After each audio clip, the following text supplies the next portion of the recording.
You don't belong here. That's what Officer Harris thought when he saw Maria standing next to the shiny red Ferrari. It wasn't a thought he said out loud, but it was one that filled the space between them.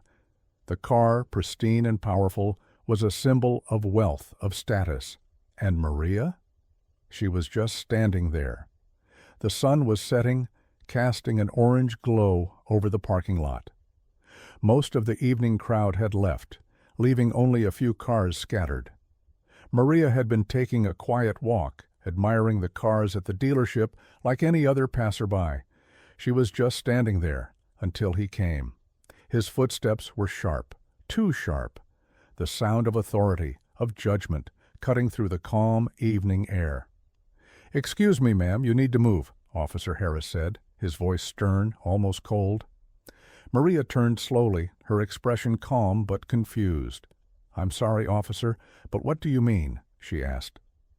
Harris didn't answer. Instead, he moved closer, blocking her view of the car, and his gaze never left her face. The message was clear. You don't belong here. This wasn't a case of mistaken identity. It wasn't a misunderstanding. No. This was about something much bigger than a simple parking dispute. Before we dive into today's story, I want to hear from you. Have you ever experienced a situation where assumptions were made about you based on how you look? Drop a comment below and share your thoughts, because this story is more than just about one woman. It's about all of us. And if you're ready for more eye-opening stories like this, don't forget to hit that subscribe button and turn on notifications so you never miss an update. Let's get into it. Maria had never been one to demand attention. She didn't need to. Her quiet confidence was enough. The perfectly tailored suit she wore didn't shout for recognition, but it commanded respect. She moved through life with the kind of elegance that made people stop and take notice, without her ever having to say a word. She had worked tirelessly to get where she was, building her career from the ground up. Every step, every decision had been earned, and because of that, she never felt out of place. Not in boardrooms, not at charity galas, and certainly not next to a Ferrari. She didn't need to prove anything to anyone, but right now, everything felt off. As she stood near the sleek silver Ferrari, its curves gleaming under the fading sun, she could feel the officer's gaze on her. Not a simple glance, not a casual look, but a heavy, pointed stare. Officer Harris stood in front of her, blocking her view of the car, his body language rigid, like he was waiting for something, waiting for her to do something wrong. "Ma'am," he said, his voice flat and insistent, "I need you to step away from the vehicle. You're not supposed to be near it." Maria's brow furrowed in confusion. She hadn't touched the car. She hadn't even gotten close enough to lean on it. She was simply admiring it from a distance, like anyone else would. But it was clear, this wasn't about the Ferrari, it was about her. And suddenly she felt the weight of it. The weight of being a black woman in this place, in this moment. A place where, for all her accomplishments, for all the hard work, there was still an invisible barrier. She looked at him, standing there like she was the one causing a disturbance. His eyes never met hers, refusing to acknowledge her as his equal. The officer was looking at her as if she were an anomaly, a threat, an intruder in a space that didn't belong to her, and that, she realized, was exactly what he thought she was. She took a step back, her mind racing, trying to process what was happening, but there was no logical explanation. This wasn't a mistake. This wasn't an accident. It wasn't even about the car anymore. Maria had been in high-end dealerships before. She had walked beside million-dollar cars. But no one had ever made her feel like she didn't belong, until now. A Ferrari, after all, wasn't just a car. It was a symbol of success, wealth, and status. And apparently, it was also a place where someone like Maria didn't fit. Her black skin, her very existence, seemed to be more of a threat than the car itself. The officer's voice broke her thoughts. "I need you to step away now, ma'am." Maria's chest tightened. She stood her ground, calm but firm. "Why?" Her voice was steady, but her mind was sharp. She wasn't asking for permission, she was demanding an explanation, but Harris was already shifting. He wasn't looking at her like she was someone who deserved answers. He was looking at her like she was a problem to be fixed.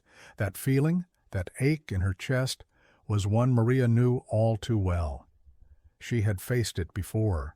The feeling of being underestimated, the feeling of being invisible, but only when it served someone else's narrative. And for the first time in a long time, she felt that all too familiar sting of being treated as if her presence didn't matter. But Maria wasn't one to back down. Not today, not ever. She squared her shoulders and held her head high, refusing to let him see how deeply his actions were affecting her. She had earned her right to be here, just as she had earned everything else she had, and that wasn't going to be taken from her. But just as she opened her mouth to speak again, something unexpected happened. Officer Harris's radio crackled, interrupting their tense silence. He looked at it briefly, then back at her. "Ma'am," he said again, his voice now more detached, "please step back from the car." Maria's eyes narrowed. She didn't know what had just happened, but she could feel that something had shifted. Was this the moment she was going to be told to leave? To be escorted out like a criminal just for standing near a car? She didn't know. But she wasn't about to back down now. And then the phone in her pocket buzzed. The real story was about to unfold, and the truth? It was bigger than either of them could imagine.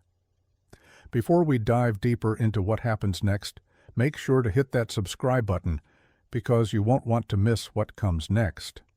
Maria didn't move. She planted her feet firmly on the ground, her body poised, though inside her mind was whirling.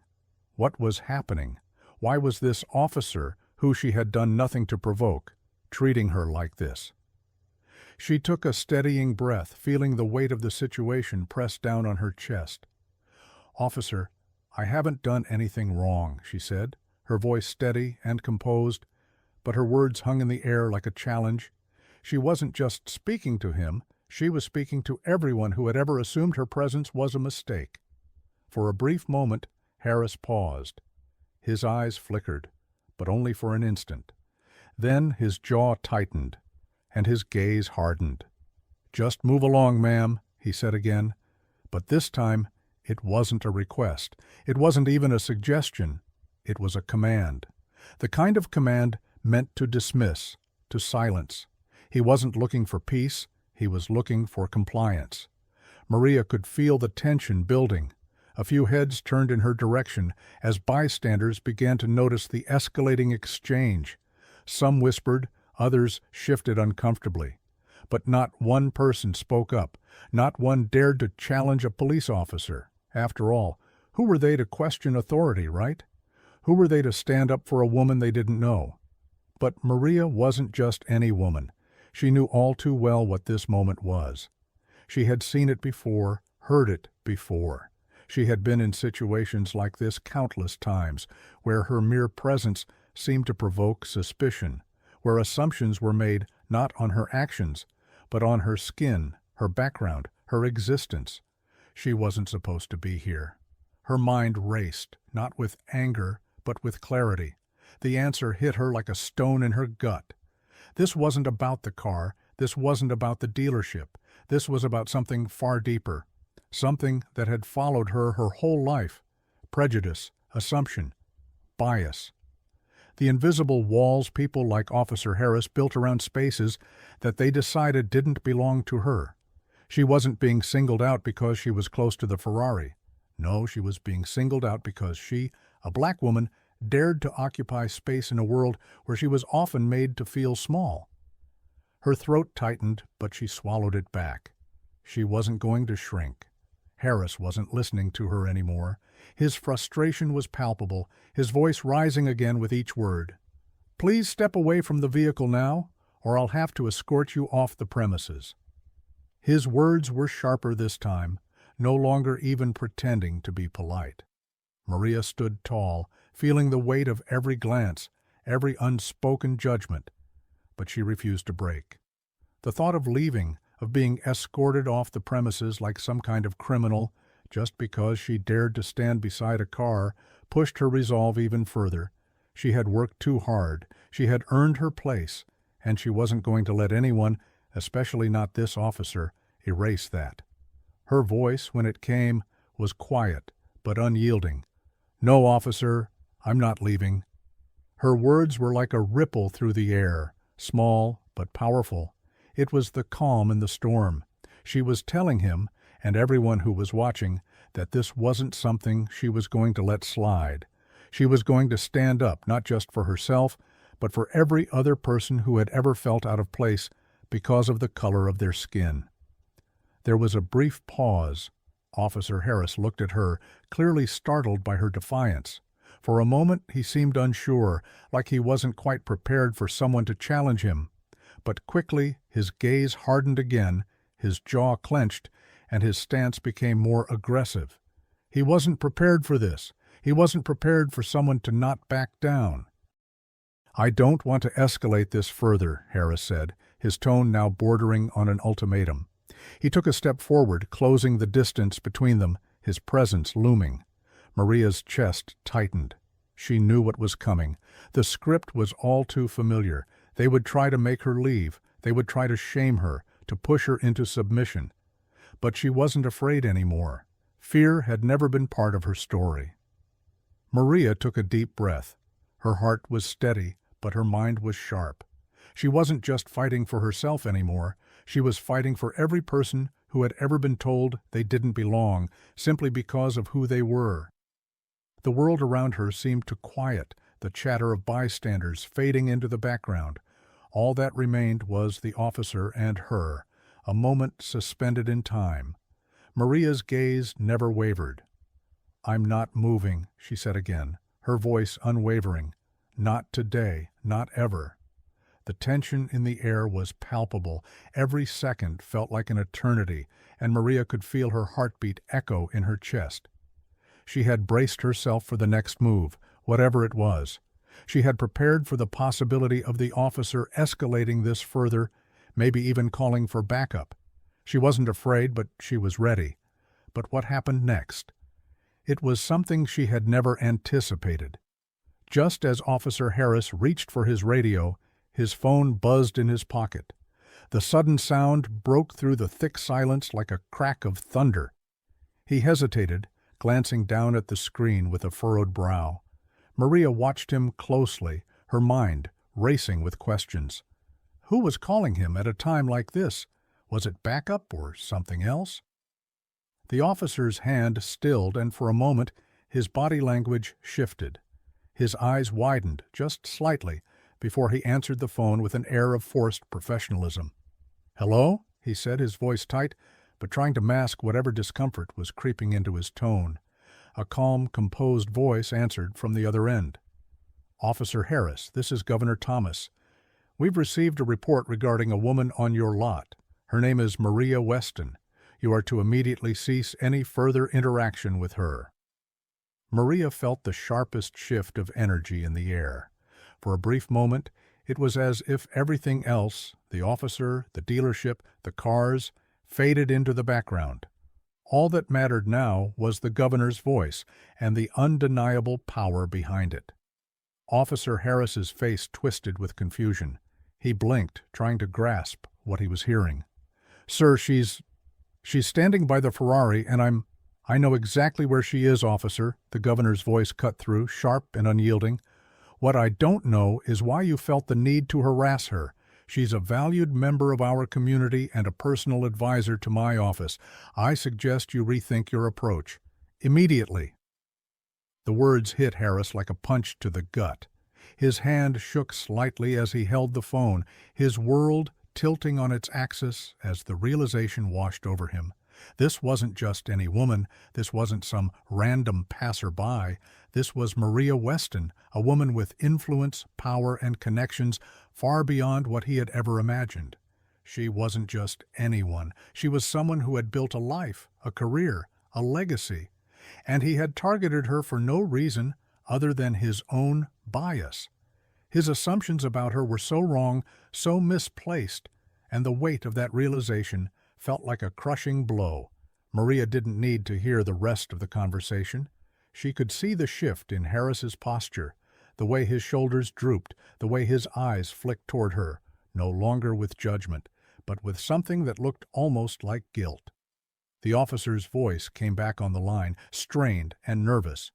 I'm sorry, sir. I didn't know. I'll let her go immediately." Maria felt a wave of quiet triumph. She had stood her ground, but it wasn't just about her. It was about something much bigger. The power of being seen, being recognized for who you truly were. She had never expected to be saved by a call from the governor. But this moment was bigger than that. It was about challenging the assumptions that society had placed on her and showing that no matter what, she had the right to be where she was. Harris hung up the phone with an almost mechanical motion. The weight of the conversation seemed to drain all the fight out of him, and for the first time, he looked at Maria, not as a threat, not as a problem, but as someone deserving of respect. His voice, now quieter, almost apologetic, broke through the silence. I'm sorry, ma'am. I misunderstood the situation." He hesitated before adding, "You're free to go." Harris stood frozen, his eyes still locked on the screen of his phone, as the weight of the governor's words continued to sink in, each syllable reverberating in his mind like a hammer hitting metal. It was as though the ground beneath him had cracked open, and he was now standing on a precipice, unable to stop his fall. Maria watched him with the kind of unwavering calm that comes only from truly understanding the situation. She could feel the shift in the air. The tension had transformed into something more powerful, justice. She had known something wasn't right from the moment Officer Harris had approached her. She had felt the unease, the assumption in his eyes, the way he had spoken to her as if she were a trespasser in a world that didn't belong to her. But now, standing face to face with the full weight of his ignorance, Maria finally understood the real reason he had targeted her. It wasn't the car. It wasn't the location. It wasn't even her presence in that space. No, the real reason was something much deeper. It was the color of her skin. It was the assumption that someone like her, someone who had worked her way up from nothing, had no right to exist in spaces like this. She wasn't supposed to be standing near a Ferrari. She wasn't supposed to have the confidence to face down an officer. But she did. And in doing so, she had shattered his assumptions in the most powerful way. Maria's voice cut through the stillness, sharp and deliberate. "Officer Harris," she said coolly after a long pause, "I suggest you speak with your superiors, and while you're at it, I recommend you check your assumptions next time." Harris stood there, dumbfounded, unable to respond. The words stuck in his throat, choked by the realization of his own failure. He had assumed power over someone who was, in truth, his equal, or better. He had made a decision based on prejudice, and now the truth had been laid bare before him. There was no defense, no excuse. Maria had already won this moment, but there was one last thing she needed to say. With deliberate grace, she turned to leave, her heels clicking softly on the pavement as she took a few steps toward the exit.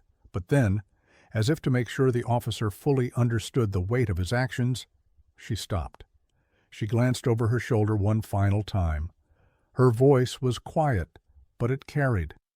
It was the kind of voice that demanded to be heard, not out of anger, but out of a deep understanding of what was right.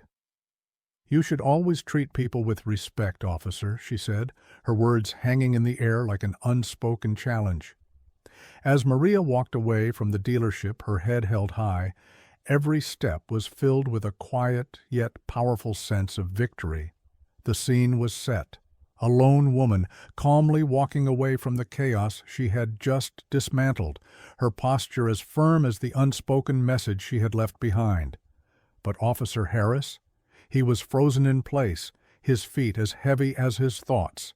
His mind was still reeling from the conversation he had just had, struggling to comprehend the full weight of what had just happened. The reality of his actions, the unshakable prejudice he had let guide his hand, was crashing down on him like a wave. His career, his future, all seemed uncertain now. He had made a mistake that could cost him everything. He could feel the world around him shifting, the quiet ripple of consequences just beginning to form. But it wasn't just his job that was on the line. It was his understanding of power, of privilege, of everything he had once assumed was his to command. And Maria? She was already miles ahead. While Harris stood paralyzed by his own guilt, she was moving forward with purpose. It wasn't the last time she'd face an injustice, but it was a moment of quiet triumph. She had done something many others would have feared to do. She had stood up not just for herself, but for all the countless people who had been targeted, dismissed, or underestimated. And as she walked toward the horizon, she knew her work wasn't done. Her phone buzzed in her pocket, a small but significant reminder of the power she had earned that day. She pulled it out and saw a new text message from the governor's office. "Good work today. Let's meet tomorrow."